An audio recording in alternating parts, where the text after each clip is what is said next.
আসসালামু আলাইকুম ভিউয়ার্স, আপনারা সবাই কেমন আছেন? আজকে আপনাদের জন্য নিয়ে এলাম একটা নতুন রেসিপি। আজকের রেসিপিটি হলো কচি আমড়ার চাটনি। এই চাটনিটি বানাতে আমাদের প্রথমে কচি আমড়া লাগবে এরকমের। এরপর আমড়াগুলোকে এরকমের কেটে ছিলে ধুয়ে পানি ঝরিয়ে রাখবো। এই চাটনিটি বানাতে আমাদের যা যা লাগবে তা হলো 3-4 কোয়া থেতো করা রসুন, চিনি স্বাদ মতো, এখানে 1 টেবিল চামচ নিয়েছি, চিলি ফ্লেক্স, মরিচের গুঁড়া আর লবণ। এগুলো আপনারা যার যার পরিমাণ মতো নেবেন, তবে আমরা এখানে 1 চামচ পরিমাণ দিয়েছি। আর লাগবে 2 টুকরা দারুচিনি আর 2টো এলাচি। এখানে আমাদের চাটনি বানাতে অবশ্যই ভিনেগার লাগবে। প্রথমে প্যানের মধ্যে 1/2 কাপ পরিমাণ সরিষার তেল নিয়েছি। তেল গরম হয়ে গেলে এর মধ্যে থেতো করা রসুনগুলো দিয়ে নেব এবং ভালো মতো ভেজে নেব।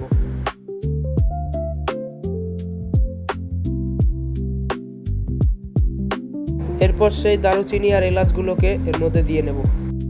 এরপর 1/2 চা চামচ পরিমাণ হলুদের গুঁড়া দিলাম। এরপর বাকি যে মশলাগুলো ছিল সেগুলোকে এর মধ্যে দিয়ে নিলাম।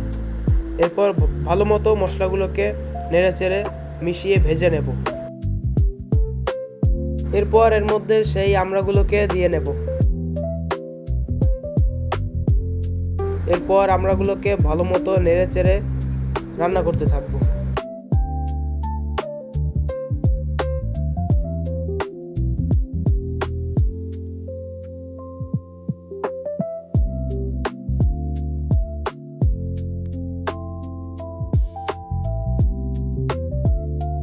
এরপর এই পর্যায়ে 1/2 কাপ পরিমাণ পানি দিয়ে নেব। এরপর একটু নেড়েচেড়ে ঢেকে নেব। কিছুক্ষণ পর ঢাকনা উঠিয়ে এর মধ্যে 1 চা চামচ পরিমাণ টালা ধনিয়া গুঁড়া আর 1 চা চামচ পরিমাণ পাঁচফোড়নের গুঁড়া দিয়ে নেব। এরপর গুঁড়া মশলাগুলোকে ভালো মতো আচারের সঙ্গে মিশিয়ে নেব।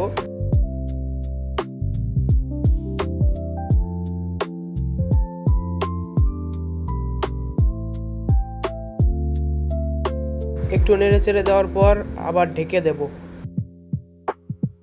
কিছুক্ষণ পর ঢাকনা উঠিয়ে 1 টেবিল চামচ পরিমাণ ভিনেগার এর মধ্যে দিয়ে নেব।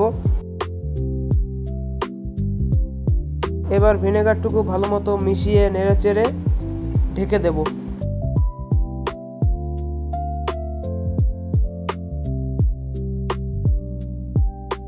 যারা কম মিষ্টি খান তাদের জন্য রান্না এখানেই শেষ, আর যারা মিষ্টি একটু বেশি খান তাদের জন্য ঢাকনা উঠিয়ে এখন 2 টেবিল চামচ পরিমাণ চিনি অ্যাড করতে হবে।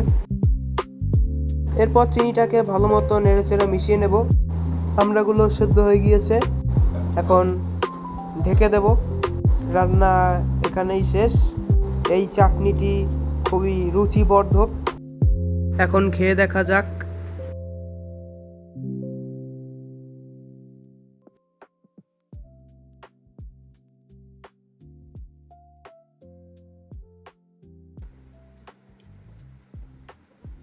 গাইস, এই আচারটি খুবই ভালো হয়েছে, আলহামদুলিল্লাহ। খেতে খুবই সুস্বাদু। এটি যদি আপনারা ভাত দিয়ে খান তাহলে আপনারা অনেক ভাত খেতে পারবেন। এটি খুবই ভালো রুচিবর্ধক।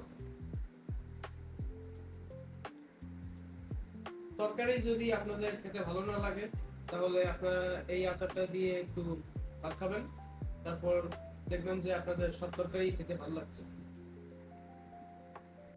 বাজারে কচি আমরা পাওয়া যাচ্ছে, আপনারা এখনই এটা বানিয়ে নেন। এটি খুবই সুস্বাদু। এটি আপনারা ফ্রিজে রেখে প্রায় বছর খানেক সংরক্ষণ করতে পারবেন। এতে ভিনেগার দেওয়াতে এটা সহজে নষ্ট হবে না। কচি আমরা এখনই পাওয়া যাচ্ছে, এটা বেশি দিন পাওয়া যাবে না। আপনারা দ্রুত সময়ের মধ্যে এই আমরা চাটনিটি বানিয়ে খেয়ে দেখেন, আশা করি ভালোই লাগবে। এরকম আরো ভালো ভালো রেসিপি পেতে আমার ফেসবুক পেজ এবং ইউটিউব চ্যানেলে সাবস্ক্রাইব করুন। আজকের মতো এখানেই বিদায় নিচ্ছি। আপনারা সবাই ভালো থাকেন। আল্লাহ হাফেজ।